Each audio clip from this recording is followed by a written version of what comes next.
Ankit? Son? Yes, sir. We are ready to start. We are ready to start, sir. Thank you.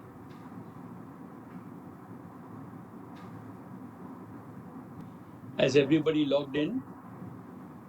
Yes. Yes, sir. Okay. Now this better.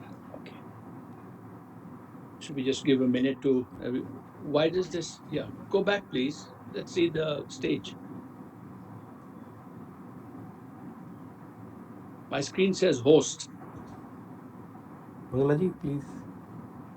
Yeah, that's better. Again,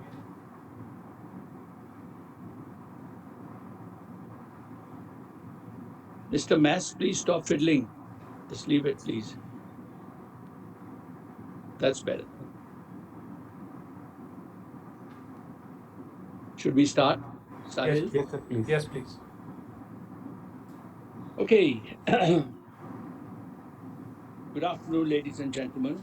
I am Aniljeet Singh, chairman of your company, joining the AGM from South Africa. I have great pleasure in welcoming all of you to the seventh annual general meeting of your company, and I hope all of you and your families are safe and well. As a tradition, your company has always conducted its AGMs physically at its registered office. However, in light of COVID, which is still looming, conducting a physical meeting did not seem appropriate at the current time. And as you know, the Ministry of Corporate Affairs has permitted companies to conduct AGMs through video conferencing now for the third consecutive year. All efforts under the circumstances have been made by the company to enable members to participate and vote on items being considered in this meeting. Before we proceed, allow me to introduce to you members of the board present in the meeting. Mr. Sahil Vachani, Managing Director and CEO, joining from our offices at Noida. Shri D.K. Mittal, Independent Director and Chairman of the Audit Committee and Stakeholders Relationship Committee, joining from Noida. Ms. Gauri Padmanahaban, Independent Director and Chairman of the NRC, joining from Gurgaon. And Mr. Nitin Malhan, Independent Director, joining from Bombay. Mr. Stantai has sent his apologies. Further, Mr. Nitin Kansal, Chief Financial Officer, and Mr. Ankit Jain, Company Secretary, have joined the meeting also from our offices at Noida. In addition, we have Mr. Amandeep Singh, Representative S. Bartliboy and Company LLP, Statutory Auditors, and Mr. Devesh Kumar Vasisht, Partner Sanjay Grover and Associate Secretarial Auditors present in this meeting. Now I would request Ankit, our Company Secretary, to confirm presence of the requisite quorum for the meeting, please. Sir, we have 46 members present in the meeting forming this meeting, the requisite quorum. Okay, thank you. Thank you, Ankit. As the quorum is present, I hereby declare the seventh AGM of the company open. I request the company secretary to provide the AGM all e-voting and related information for the benefit of its members. So, thank you, Ankit, sir. please go ahead. Thank you, sir. Ladies and gentlemen, we formally welcome you to the seventh AGM of your company. In accordance with the circular issued by the Ministry of Corporate Affairs, this meeting is being held through video conference. The proceedings of this meeting are being recorded for compliance purposes. The annual report for financial year 2022 and the notice convening this AGM were sent in electronic form to the members on their registered email IDs according to the requirements of various circular issued by MCA and SEBI. In this regard, as permitted under extant regulations, the company has not printed the annual report and the AGM notice for the year ended March 31st, 2022. As mentioned in the notice, this facility of participation at the AGM through video conferencing or other audio-visual means has been made available for 1,000 members on first come, first served basis. This will not include promoters, institutional investors, and large members who are allowed to attend the AGM without restriction on account of first come, first served basis. The members attending this meeting through video conference shall be considered as comprising the quorum. In accordance with the provisions of Companies Act 2013 and SEBI listing regulations, the members have been provided the facility to exercise their right to vote by electronic means, both through remote e-voting and e-voting at the AGM. Remote e-voting facility has made available to members holding shares as on the cutoff date, that is August 19, 2022, through the electronic voting platform of NSDL. The remote e-voting commenced from 9 a.m. Indian Standard Time on Monday, August 22, 2022 and concluded at 5 p.m. Indian Standard Time on Wednesday, August 24, 2022. Thereafter, the remote e-voting was blocked by NSDL. The e-voting facility has now been reopened on the NSDL e-voting system for members joining the meeting through video conferencing who may have not cast their votes earlier. They may vote now through this e-voting facility until 15 minutes from the conclusion of the meeting. The members who have cast their vote by remote e-voting prior to the AGM shall not be entitled to cast their vote again. The Board of Directors has appointed Mr. Devesh Kumar Vashish, partner Sanjay Grover and Associate as the scrutinizer for this meeting. Based on the report of the scrutinizer, the combined results of the remote e-voting and the e-voting done at the meeting today will be announced and displayed on the website of the company and will also be submitted to the stock exchanges as per the requirements under the SEBI listing regulations. The documents and registers that are required to be made available will remain open and accessible to the members for inspection during the continuance of this meeting in electronic mode for the request sent by shareholder at investorhelpline@maxfield.com. Members are encouraged to participate through their desktop or laptop with high internet speed connectivity. Please note that participants connecting from mobile devices or tablets or through laptops via mobile hotspot may experience audio or video loss due to fluctuation in their respective network. Therefore, it is advisable to recommend to use a stable Wi-Fi or LAN connection to mitigate any of the aforementioned glitches. Please note that all members who have joined this meeting are by default placed on mute mode to avoid any disturbance from background to ensure smooth conduct of this meeting. Now I request to Chairman Sir to continue with the proceedings of the meeting. Thank you. Thank you, Ankit. I would now like to spend a few minutes to share some highlights of the activities of the company. By way of background, 2022 was a year of restructuring and refocus. True to our strategy of focusing on the real estate sector under the aegis of Max Estates, we restructured the business mix by divesting our specialty packaging film business. This has enabled the company to become a highly focused and committed real estate player with renewed purpose of enhancing quality of life through spaces we create for both work and residential living. Arising from this disinvestment, the company added an additional corpus of about 650 crores and is now looking at a war chest of more than 1,000 crores to continue with its foray in the real estate sector. Some specific highlights about the activities of our business. With undivided focus on real estate, the company has decided to enter the residential segment as well. The company will now focus in developing premium residential and commercial spaces in Delhi NCR. This decision to enter the residential vertical is based on several positive factors, including an all-time high affordability, low mortgage rates, fiscal incentives, and changing consumer preferences for higher quality and higher well-finished and on-time, on-cost residential options. Our projects have been redefined in the commercial real estate landscape of Delhi NCR in terms of product quality, customer experience, and rental realizations. We have been able to achieve this by implementing the work well philosophy, which is our operating mantra. We're looking forward to launch our first residential community in Delhi and NCR in H2 2023, which means end of 2023.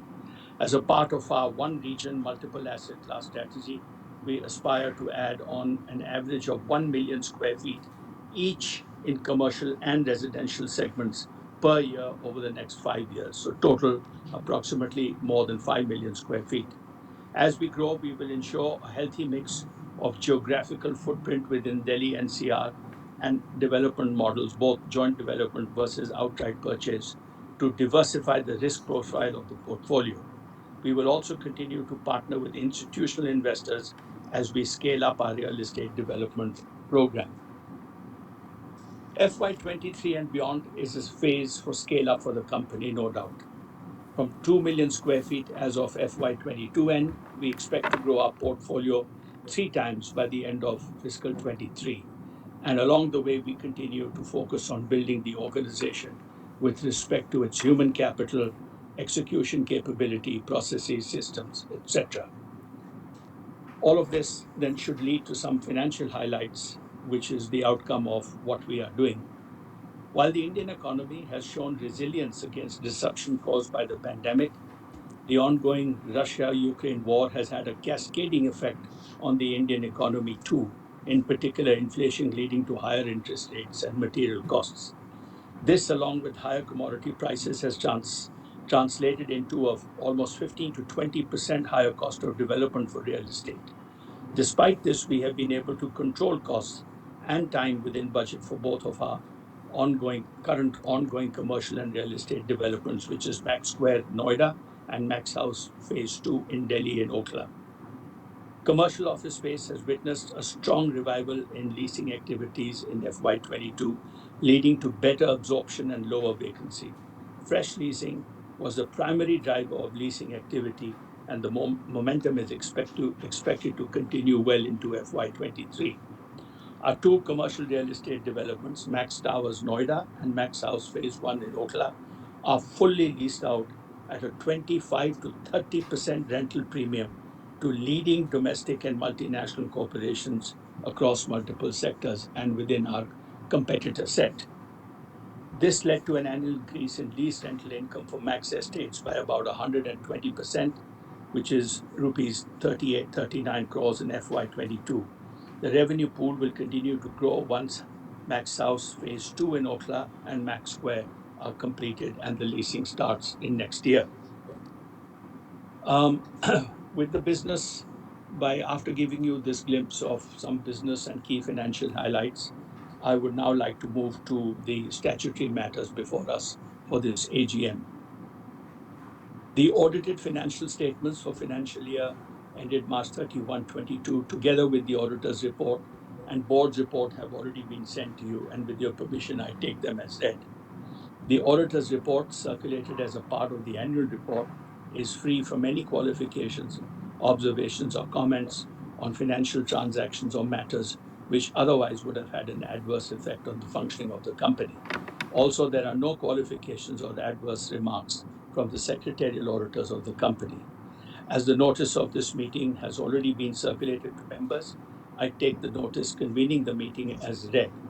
And since the AGM is held through video conference, resolutions mentioned as at items number 1 to 4 of the notice convening this AGM have already been put to vote through remote e-voting process. Therefore, there will be no need for a proposer or seconder of resolutions at this meeting. I now invite any shareholders to please make any comments, observations, or raise any queries they may have. Thank you. Before we go live with the question and answer session, here are some points to note. In order to be able to run the AGM in an efficient manner and with a view to address maximum questions from shareholders, we shall invite one by one the members who have registered themselves in advance to speak at the meeting. The speaker shareholder, if present, will thereafter be unmuted by the host. Each registered shareholder will have 2 minutes to speak and ask their questions. The shareholder should state their complete name, DP ID or client ID before asking the question. The shareholders are requested to switch off their mobile phones in advance so that there is no disturbance in the background. The questions will be addressed after hearing all speaker shareholders. I shall now invite the first shareholder who has registered with us to ask his question.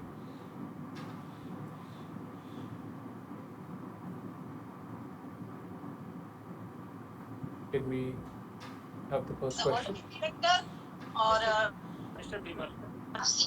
Hello, good morning to everyone. Sorry, good afternoon to everyone. First of all, I thank the company secretary and his team. And sir has already explained about this thing. I got nothing to say. And one thing I got, have the meeting online. So I'm staying in Bombay. At least I can join. Otherwise, if you are having physical meeting, like, okay, thank you very much. Thank you. Thank you. Thank you. Next question, please.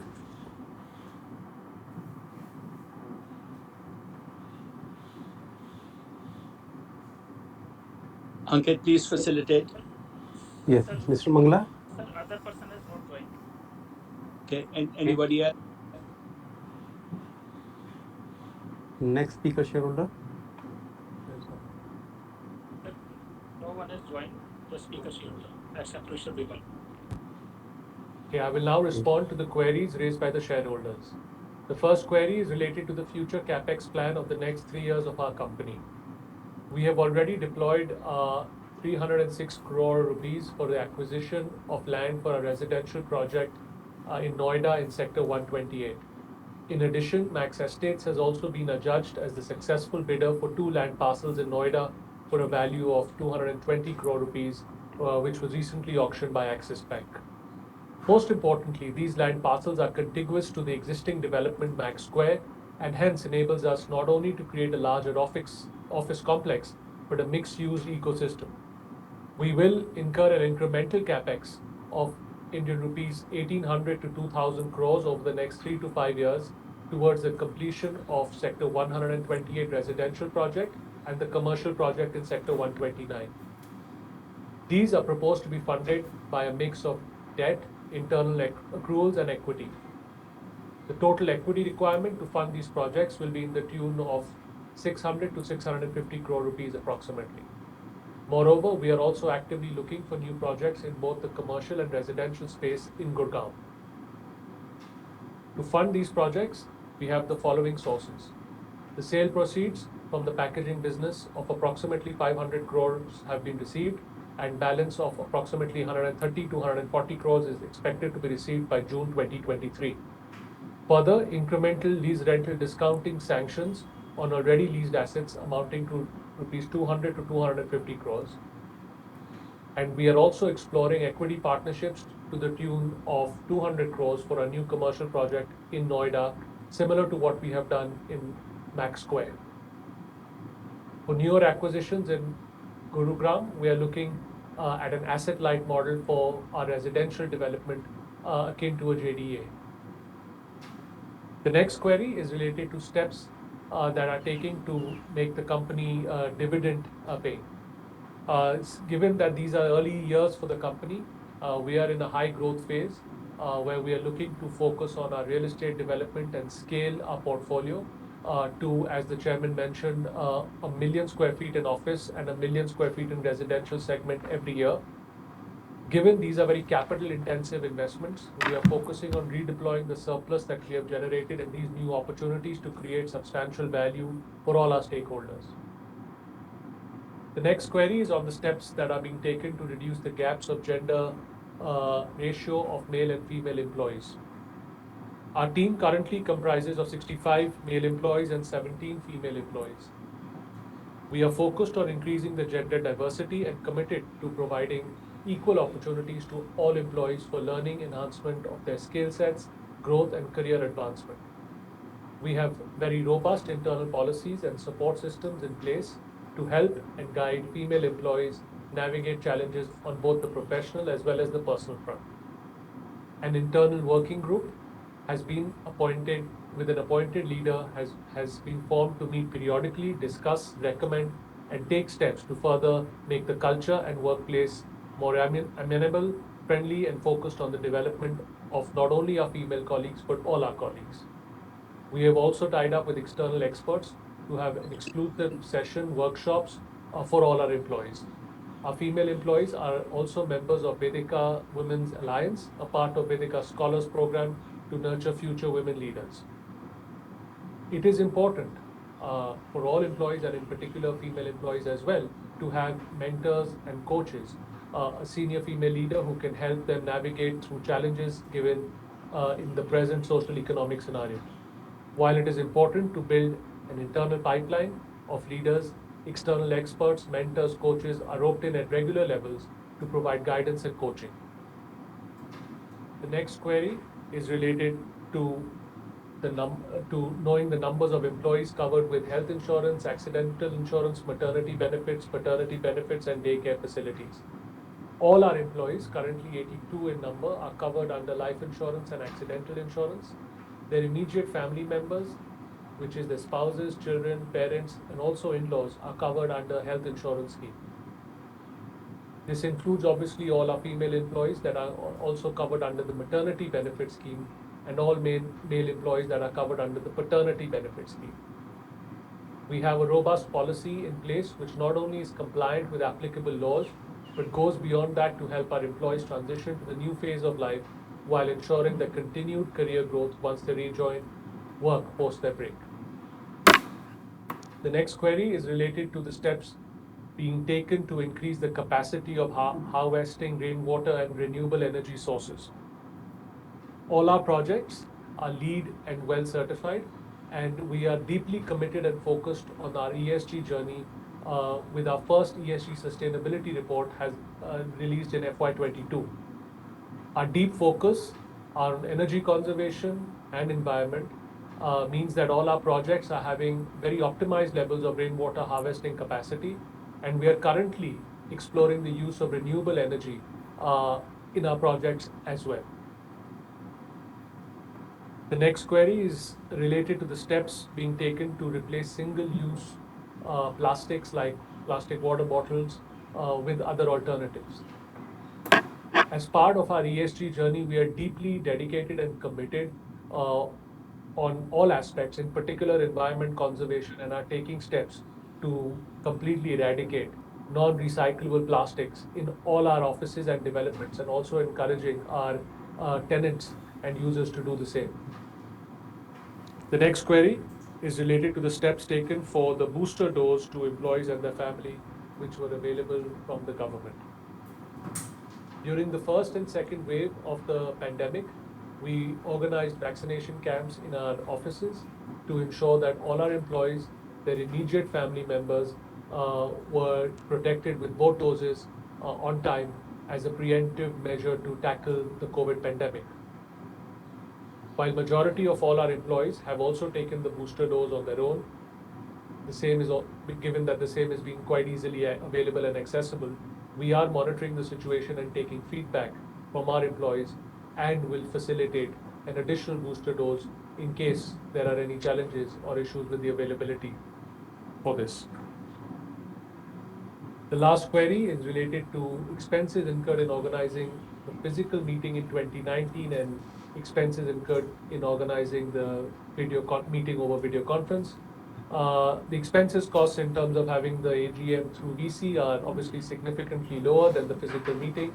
And we will request to see if the shareholders would agree to continue to hold the AGM through video conference in the future years, which not only entail to curtail the expenses, but also allow a much wider participation of shareholders spread across the country, as we heard in our first comment from our shareholders.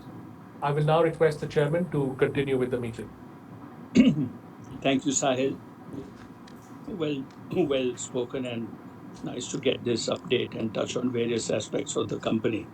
So, as shared earlier, the e-voting facility will continue to be available for 15 minutes after the meeting, and I request members who have not voted earlier to please cast their votes if they so desire in this time.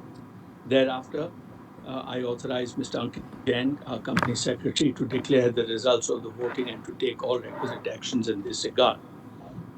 Also, the results shall be declared within 2 working days of the conclusion of the AGM and shall be placed on the company's website, as also on the website of NSDL, and communicated to BSE and the National Stock Exchange. With your permission, I now call this meeting to a close and would like to sincerely place on record our gratitude to all our stakeholders, regulatory authorities, of which there are many, investor employees, management, and to my board for their support and confidence in the company. Thank you, and Jai Hind. Thank you, sir. Thank you.